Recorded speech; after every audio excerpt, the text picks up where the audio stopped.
Imaginez qu'un de vos meilleurs potes, du jour au lendemain, meurt. Accident de voiture, irréparable, le deuil. Et que là, 3 ans plus tard, un phénomène très étrange se passe. Le numéro de votre meilleur pote mort vous envoie un message. Sauf qu'il est censé être mort accident de voiture il y a 3 ans. Vous y croyez ou pas? L'enquête a été réalisée par Sam et aujourd'hui on va l'analyser, la décortiquer, la décrypter, bref. Bienvenue dans ce raid paranormal. Information très importante, ce thread ressemble beaucoup à celui que Squeezie avait fait il y a à peu près quelques mois, mais ce n'est pas du tout le même thread, c'est pas du tout les mêmes personnes, et celui que je vais vous raconter aujourd'hui part vraiment beaucoup plus loin. Vous allez voir qu'on aura des réponses, mais on aura aussi du bon gros étrange, hein, vraiment, c'est un peu strange, hein, c'est le bon mot. Hein. Petite info évidemment, à la fin tu auras mon analyse sur le sujet et sur le thread, bref. Voilà. Oui, mais non, tu plagies un peu Squeezie, hein. Enfer et damnation au bûcher.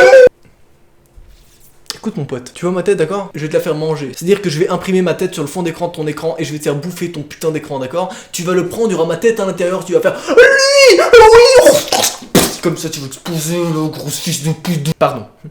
500 likes, nouvel épisode. Je place la barre encore plus haut. Là on y va vraiment, c'est le next level shit bro. We gonna make it, we gonna make this right now. C'est parti parce que je sais que vous surkiffez cette série et que tu attends tout simplement de prendre ton petit café et de m'écouter. Bref, let's do this. J'ai une position vraiment très spéciale hein, actuellement, c'est...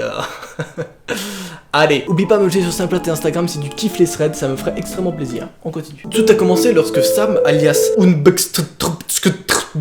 et oui, c'était la petite blague sur le pseudo. Alors on rigole tous. Yes, on peut commencer maintenant, hein, c'est bon, on a compris Nora. Tout a commencé lorsque Sam a publié OK. Mon meilleur ami, qui est décédé il y a bientôt 3 ans, vient de m'envoyer un DM sur Twitter. Évidemment, il prend pas du tout le truc au sérieux, il se dit PTDR, c'est qui ce gros fils de pute qui veut me faire une blague? Genre vraiment, le mec veut juste trouver qui fait cette blague, tu vois, il pense pas du tout plus loin. Et donc il envoie 20 minutes plus tard, bref, apprenez à respecter les gens, merde. Parce que là, il lui envoie complètement bizarrement, tu oublies, je manque. Donc évidemment, Sam, juste en bas, envoie ça l'FDP qui te se compte, espèce de malade, c'est quoi ton problème? Donc complètement logiquement, tu vois, le mec panique, pète un câble, il est là, mais putain, mais casse-toi, mais qui est ce gros fils de pute? Vous imaginez, faut vraiment avoir aucune race pour hacker le compte d'un mec mort et pour envoyer des messages avec.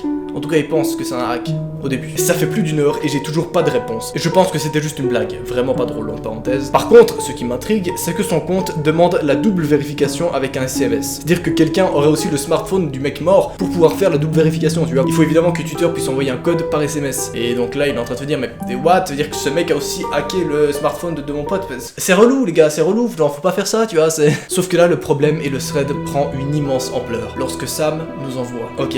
Sa mère vient de m'envoyer ça, et là il y a un gros problème parce que son numéro est en stand-by. En gros, on peut l'appeler, mais son numéro est relié à aucun téléphone. Ça nous permet d'écouter sa messagerie, mais en aucun cas on peut appeler avec son numéro. Et voici le message de la mère de son pote mort. Elle lui a envoyé, Samy, c'est toi qui m'appelles avec le numéro de Nadim? Évidemment, bah, le mec est là en mode non, genre what the fuck is going on? Et là, plus de nouvelles, et tout Twitter s'enflamme. Tout Twitter se dit bordel de merde, mec, c'est exactement la même histoire que ce qui s'était passé avec Squeezie, sauf que là, genre c'est grave, genre c'est pas juste un hacker, alors là c'est vraiment quelque chose de chelou qui se passe. En plus, ce mec là, donc Sam est réputé pour parfois faire un peu de Ouija, des trucs un peu paranormaux, tu vois, enfin il se fait juste kiffer avec ses potes, mais il se prend pas du tout au sérieux, tu vois, il fait juste des petits délires. Sauf que là, on est quand même sur quelque chose d'assez sérieux, bref. Et donc 30 minutes plus tard dans la panique, il nous envoie, je comprends pas, là je viens de déconnecter tous ceux ayant accès au compte. Et pourtant, eh bien le compte continue à envoyer des putains de messages. Mais quel est le fuck? Est-ce que c'est un hacker suprême?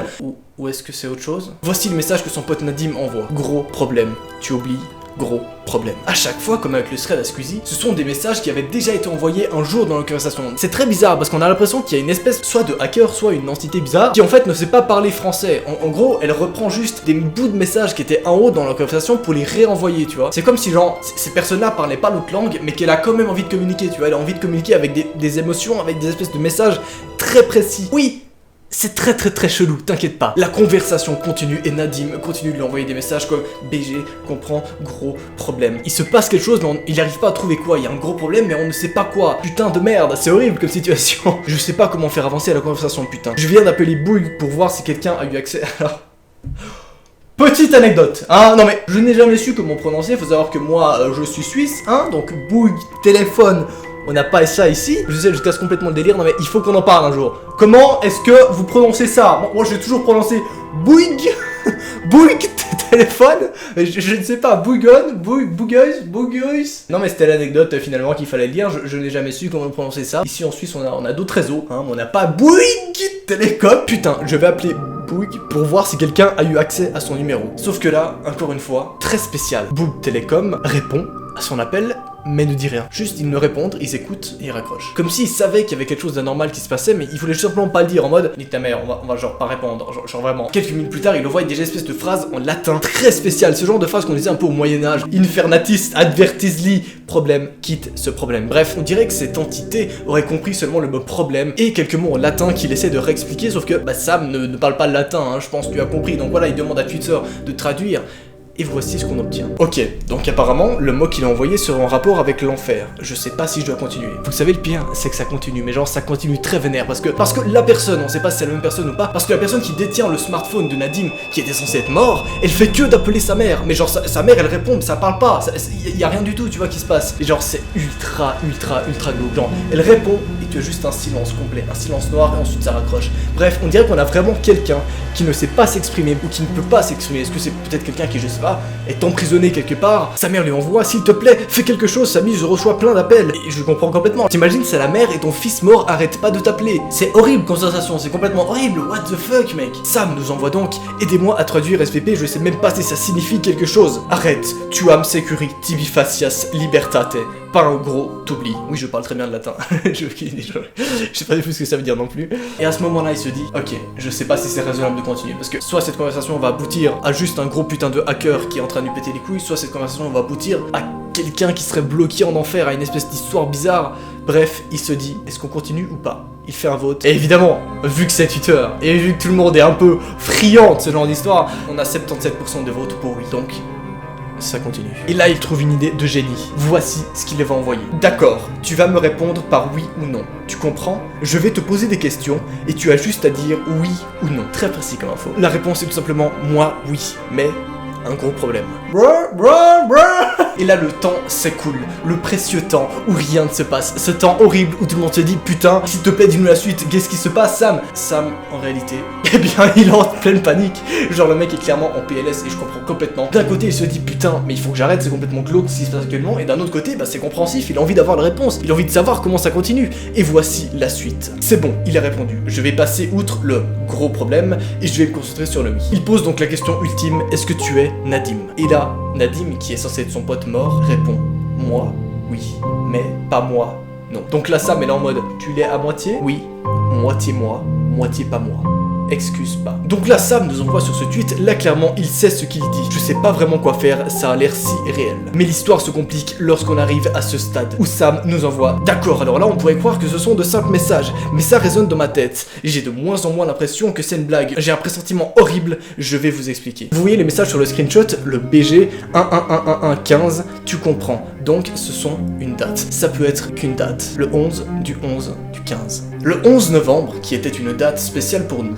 À cette date, en 2015, on avait passé une soirée ensemble où il s'était passé beaucoup de choses. Et notamment, dans la nuit, on a joué avec une planche de Ouija, faite maison. C'était marrant, même maintenant que j'y pense. Donc une planche de Ouija, pour ceux qui savent pas, c'est une espèce d'immense table où en gros tu invoques des démons ou tu fais des petits trucs un peu comme ça. Bref, c'est plus un jeu entre potes quand tu es bourré pour te faire kiffer. Mais ça peut être dangereux. Ça peut être dangereux et c'est vraiment passé des choses. Je vous en avais d'ailleurs déjà parlé sur la vidéo sur Momo. Je vous mets le lien en description évidemment, ou alors sur une petite affiche là. Bref, tu connais les bails. Le nom Milcom a été écrit. Je m'en rappelle parce que je pensais que mon pote voulait écrire Malcolm, mais il avait raté. Sauf que je viens d'aller voir sur internet par curiosité et apparemment c'est un démon. Ce qui veut dire que ce jour-là, ils avaient joué, le nom Milcom était apparu. Est-ce qu'à partir de ce jour-là, cette entité aurait pas finalement se serait pas attachée à son pote Nadim? Vous allez voir. Quelques minutes plus tard, il nous envoie, j'ose plus lui parler vraiment. Essayez de me comprendre, si jamais ça va trop loin, j'arrête. Sam envoie à son pote mort, c'est extrêmement glauque ce que je suis en train de dire. Est-ce que c'est Malcolm? Et là, oui, genre vraiment oui. Moitié moi, moitié Malcolm, moi moitié Nadim. Holy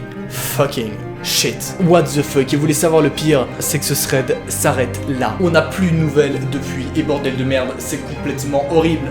Genre vraiment, sur l'échelle du truc horrible, on est au max. Comment est-ce qu'on peut arrêter un thread à ce moment-là finalement? Est-ce que l'auteur du thread aurait eu un problème? Une hypothèse s'offre à moi du coup. Est-ce que finalement, l'auteur du thread se serait pas dit, là, ça touche le privé. Et là, il faut que j'arrête de tout dévoiler sur Twitter parce que ça commence vraiment à toucher le domaine privé. Et si c'est le cas, c'est complètement compréhensif et j'ai tout mon soutien avec lui. Et maintenant, place à mon analyse. Comme pas mal de personnes sur Twitter actuellement, actuellement, je pense que justement ce thread est une histoire inventée de toutes pièces ou une mise en scène. Pourquoi est-ce que je pense ça? C'est qu'il y a énormément de similitudes avec le thread de Squeezie. Est-ce que ce sont des coïncidences ou pas? Je ne sais pas, mais je pense que ce mec s'est pas mal inspiré du thread que Squeezie avait présenté en vidéo, ou peut-être pas du tout, peut-être c'est vraiment une réelle histoire. Dans ce cas-là, il a mon énorme soutien, et si c'est une histoire inventée de toutes pièces, il a également mon énorme soutien parce que cette histoire était magnifique, était complètement géniale. J'ai adoré le moment où vraiment il a envoyé genre, ok, tu vas me répondre par oui ou par non, mec. Genre le mec en avait marre, c'est vraiment, j'ai bien aimé ce passage. Ce que je trouve un peu spécial aussi, c'est qu'il a pas flouté certains noms, et donc je me dis, s'il a envie que ça touche pas vraiment le domaine privé, ou s'il a envie de faire le buzz, il aurait peut-être dû flouter pas mal de noms, tu vois. Donc je pense qu'il a tout simplement soit inventé des noms, ou alors il s'est basé peut-être sur une autre histoire réelle. Je pense pas que ce sont les vrais noms des personnages. Bref, dans tous les cas, c'était génial. Vous inquiétez pas, je vous prépare du lourd, du très lourd qui arrive. C'est très vénère, hein, ce qui va arriver clairement. Donc abonne-toi, fais-toi plaisir et active la cloche si tu veux un petit peu plus. Oublie pas, à 500 likes, il y a un nouvel épisode qui pop instantanément. Ce fut un plaisir, c'était Noah. Ajoute-moi sur Snapchat et Instagram si tu kiffes les threads et les trucs de ce style. Bref, allez, salut!